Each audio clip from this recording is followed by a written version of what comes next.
ایک اور ایشو ہے جس پہ میں چاہتا ہوں کہ آپ تھوڑی سی روشنی ڈالیے. ہم فواد چودھری سے پوچھیں. ویسے فواد چودھری بھی آپ کے حمایتی ہیں, آپ کے جوائن کرنے سے پہلے آپ کے حق میں بول رہے تھے. یہ بھی ایک بہت بڑا ایشو ہے. آپ کی اکنامک سائڈ جو ہے حکومت کی وہ جل نہیں کر رہی. آپ کے نمبرز جو ہیں انفلیشن کے وہ 64 مہینے کی بلند ترین سطح پہ ہیں. آپ کی ایکسپورٹس نہیں بڑھ رہی, آپ کی فسکل ڈیفیسٹ بڑھ رہی ہے, آپ کی ٹیکس ریونیو میں 300 ارب سے زائد کا 9 ماہ میں شارٹ فال آ چکی ہے.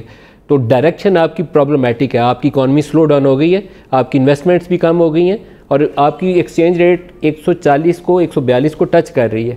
آپ کس طرف جا رہے ہیں؟ دیکھیں ملک صاحب, یہ تو فیلئر آف اکنامک اسٹریٹجی, یہ فیلئر ہے اس کی.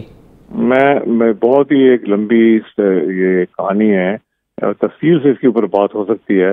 میں ہوں ایک ایکشن اورینٹڈ آدمی. میں ہمیشہ سے کہتا ہوں کہ ہمیں فیصلے جلدی کرنے چاہیے اور ہمیں وقت پہ فیصلے کرنے چاہیے. جب آپ وقت پہ فیصلے نہیں کرتے اور آپ دیر کرتے ہیں تو پھر آپ کو بہت سے مسائل کا شکار ہو جاتے ہیں.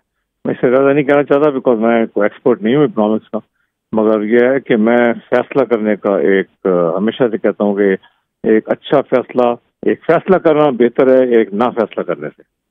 تو ہم تھوڑا سا ہم نے لمبا کر دیا اس چیز کو, ہمیں فیصلے کر کے آگے نکلنا چاہیے تھا, مگر اب انشاءاللہ تعالیٰ نکلیں گے. دیکھیں خان صاحب جو ہے نا بہت ہی ایک دور اندیش آدمی ہے, ویژنری آدمی ہے. اب ان کو ایک ٹیم کی ضرورت ہے جو سپورٹ کرے ان کو اس ویژن کو پریکٹیکل ریئلٹی میں.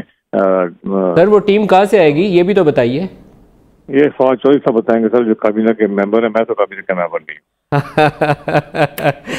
وقت بہت شکریہ آپ کا ترین صاحب.